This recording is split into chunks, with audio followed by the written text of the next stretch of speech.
Hi everyone, Andres Gannon here, partnering with HS Impact for a three-part series on technology and paperless debate. The first part, which is what we're going to do today, is about setting up your computer for paperless debate, ways that it should be set up to streamline the whole process of debating. The second part of the series that we'll do is about cutting cards within verbatim and how to ensure that that process happens as efficiently as possible. And then lastly, the third part will focus on debating within verbatim and making sure that from the start of the 1AC to the end of the 2AR, the paperless debating process occurs as efficiently as possible so that you can focus on winning debates. So today's part will focus on how to set up your computer for paperless debate. We're going to do 4 parts, a small part on verbatim and Windows 10 keyboard shortcuts. And the bulk of this will talk about ways to have your desktop set up and ways to set up the folders that are on your computer. So first, in terms of having verbatim, that process should be fairly easy. Go to paperlessdebate.com, then you click on verbatim, and then you'll be able to download verbatim. And that's about it. There's the Windows version in addition to the Mac version, or the PC version, the Mac version. Both of those have been updated a lot. They should now be fully compatible with all the newest versions of Microsoft Office. You do need to have versions of Microsoft Office for it to work.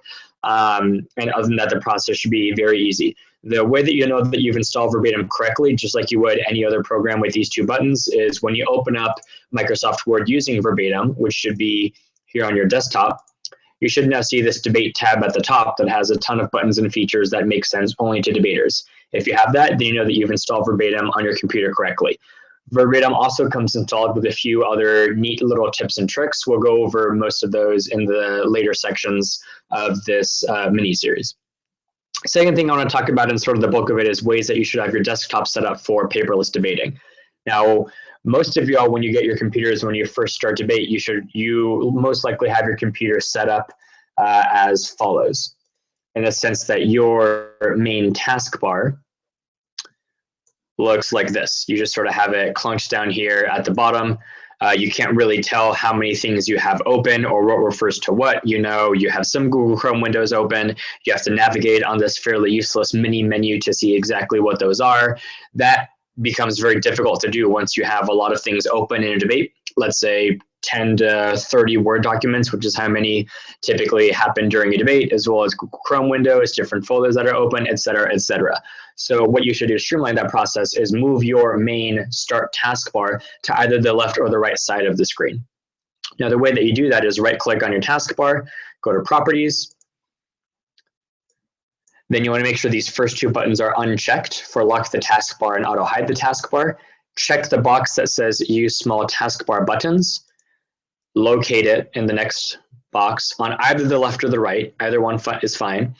And where it says Taskbar Buttons, go to Never Combine. Now,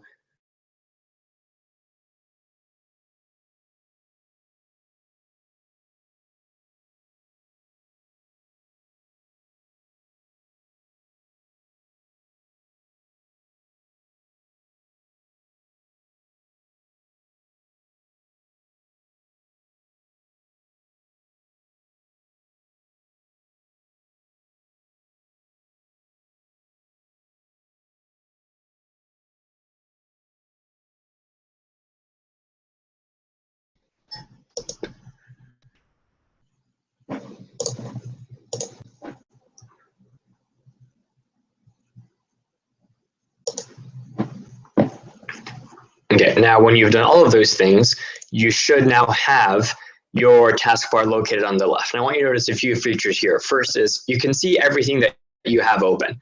If I had 6 more Word documents open, I could access any of those with the click of a single button by just going to it and clicking. And I can also see what documents I have open versus what ones I still have to open up, both of which are very useful features to have both before and during a debate. The second thing about the desktop that you should set up is your toolbars. So if you notice, what I have down here on the right, or on the bottom of the left, are 3 specific toolbars. One of those gets me to my desktop with a click of a single button. The next one gets me to my main Dropbox folder. And then my last one gets me to my AF folder. Now, this is an incredibly useful feature to have because it allows you to quickly access any folder that exists on your computer. And these are very easy to set up, and you can do so in about 15 seconds.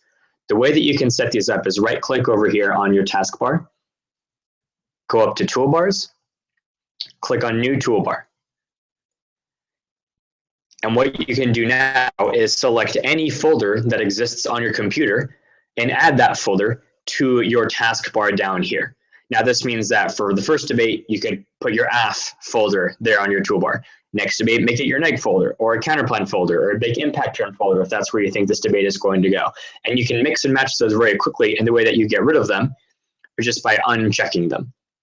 Now, the reason that's useful is now, instead of having to navigate through my AF folder or click on a long chain, if you're one of those people that has a lot of subfoldering action going on, you can just click here on the folder and access anything that exists in that top. And with a click of any single one of those, you can open up that particular document.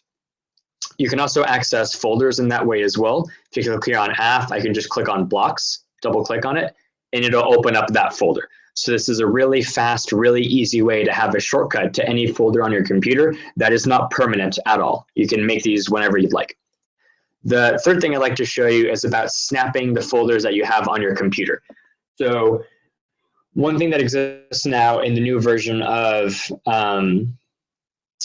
Windows is you can take a window, click at the top of it, drag it to one half of your screen, and as you do, you'll see subtly that box show up, and when you let go, it'll snap onto exactly 50% of your screen, and now you can choose another window and have it snap on the other 50% of your screen.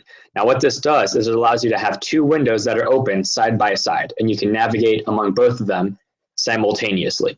The main reason that this is useful is it means that you can have your opponent's speech documents, your speech documents, and the Word document that you're using to create your new speech all open side by side without having to worry about if things are copying and pasting in the wrong place.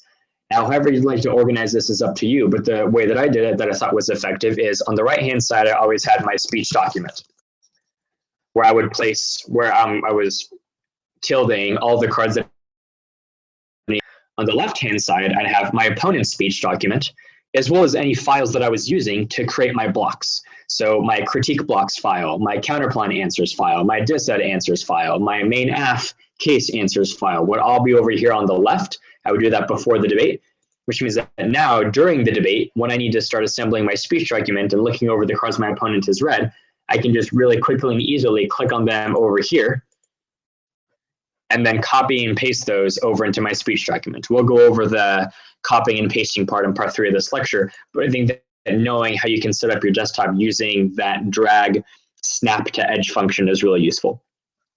The next quick tip is about closing programs that suck up RAM. RAM refers to how much memory your computer has to do tasks at the same time. Think of RAM as multitasking. The more things you ask your computer to do at the same time, the more slowly it's going to be doing that.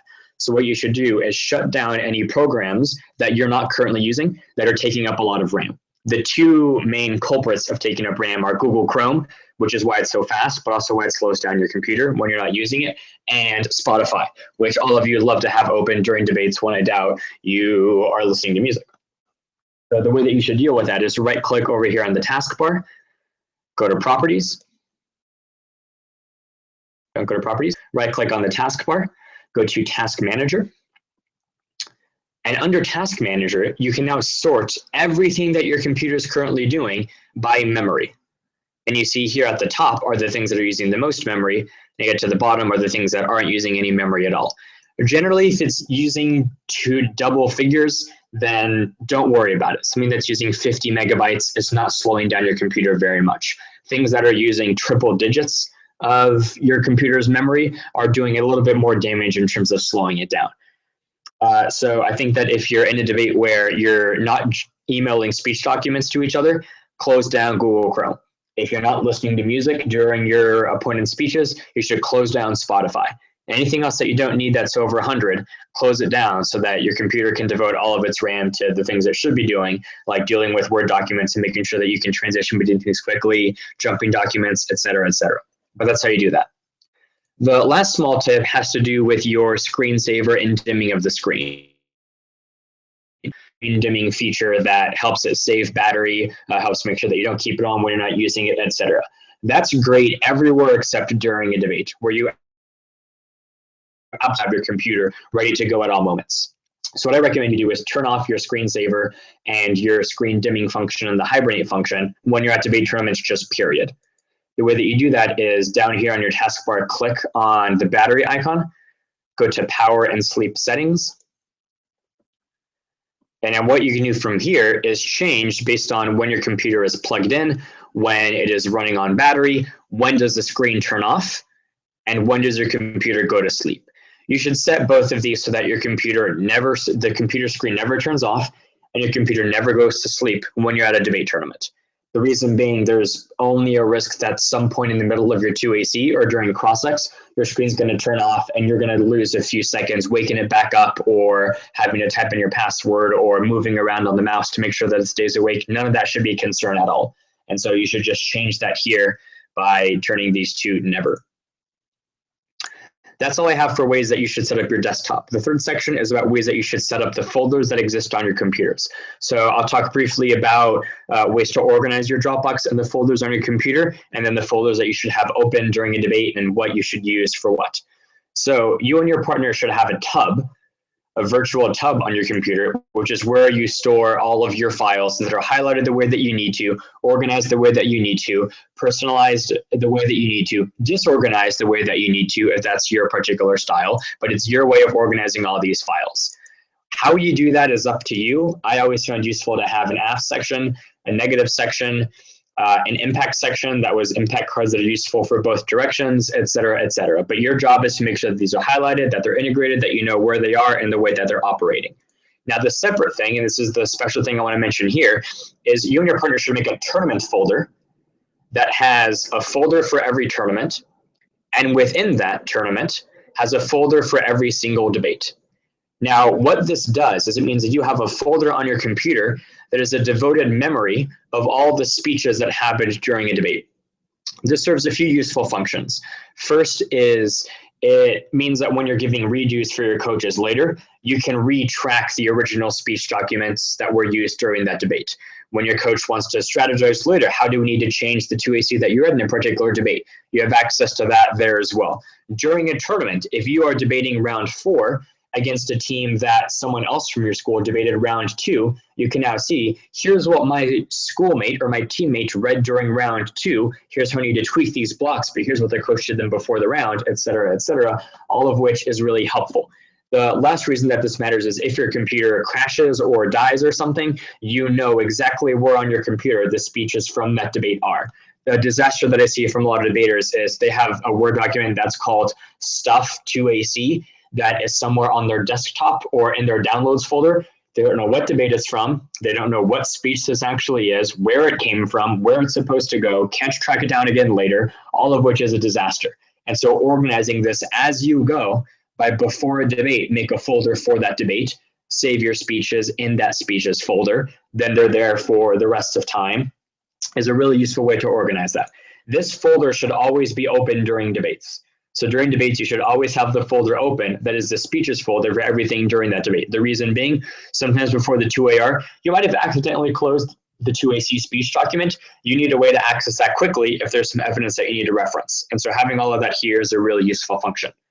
Now, there's some other folders you should have open as well. I told you that I recommend having the shortcut folders over here on the taskbar. That allows you to have a toolbar that can access whatever folder you need for that debate, which I think is super useful. If you're at a tournament that doesn't have internet access or you're not emailing speech documents, then what you should have is a separate folder open that is just oriented towards your C drive. Sorry, by that I mean your PC.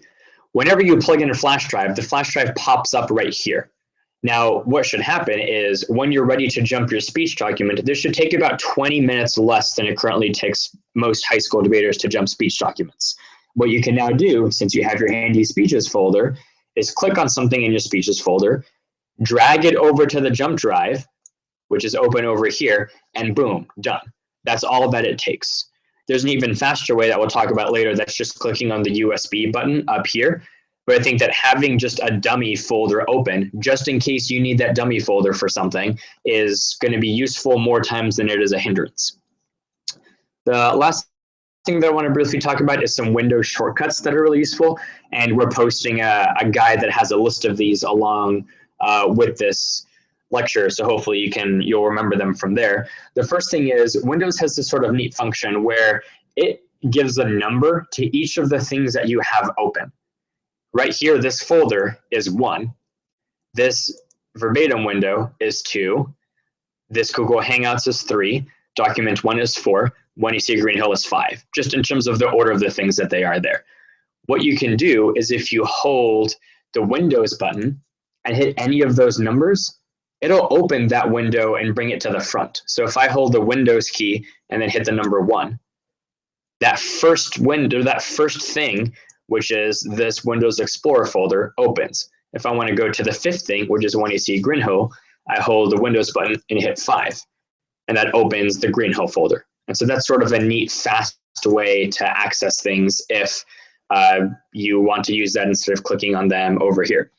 A related way to do that I think is even faster and more efficient, and in my opinion is the most useful thing that exists on PCs and Macs, is the Alt-Tab function. If you hold the Alt button and then hit Tab, that'll go to the last window that you have open, just instantly. If you hold Alt, every time you tap Tab, you can cycle through all the different windows that you have open there. So this is a really efficient way to navigate among the windows you have open. I strongly recommend just practicing with that, because if you can do that instead of clicking and pointing, the better you are. In general, the more that you can use your keyboard as opposed to your mouse, the faster you will be at operating your computer. Some other shortcut keys that are sort of useful for just Windows things in general and computer setup in general, holding the Windows key and hitting the letter M will minimize everything and take it to your desktop. The other way to do that is down here, if you have the arrow peak function on, if you just click on this little bar that's in the bottom left corner underneath the time, that'll show you your desktop, and click there again and it'll unminimize all the windows. I showed you all earlier how to snap a window onto the edge of the screen so it takes up exactly half of the screen. Instead of clicking and dragging, you can hold the Windows key and mess around with the arrows. Just practice that for a little bit to get an idea of how they work. But if you hold the Windows key and hit the right arrow, it'll snap it to exactly the right half of the screen. Now Windows key left arrow, it'll put on the left half of the screen. Then you can maximize it as well by doing Windows key and the up arrow, et cetera, et cetera. And so that's a really fast way to change how much space the things on your screen are taking up. The last one that's useful is just Alt F4 will close that particular window. That's a fast way to do that, way faster, like I said, than clicking and pointing up on the X, in a way that'll save you some time. So that's all I have for this first section. Hopefully that gives you all some guidance or some tricks for ways to set up your computer. Like I said, this is the first of a 3-part HS Impact series on technology. The second part that we'll do later is on cutting cards in verbatim. The third part is on actually debating in verbatim from the start of the 1AC, actually a little bit before that, from the time that OMG pairings come out to the end of the 2AR. And so that's the 3 parts that we plan on doing. If you have any questions, comments, thoughts, suggestions for things you would like to hear in future technology series, go ahead and post them on HS Impact so you all can win debates. Good luck.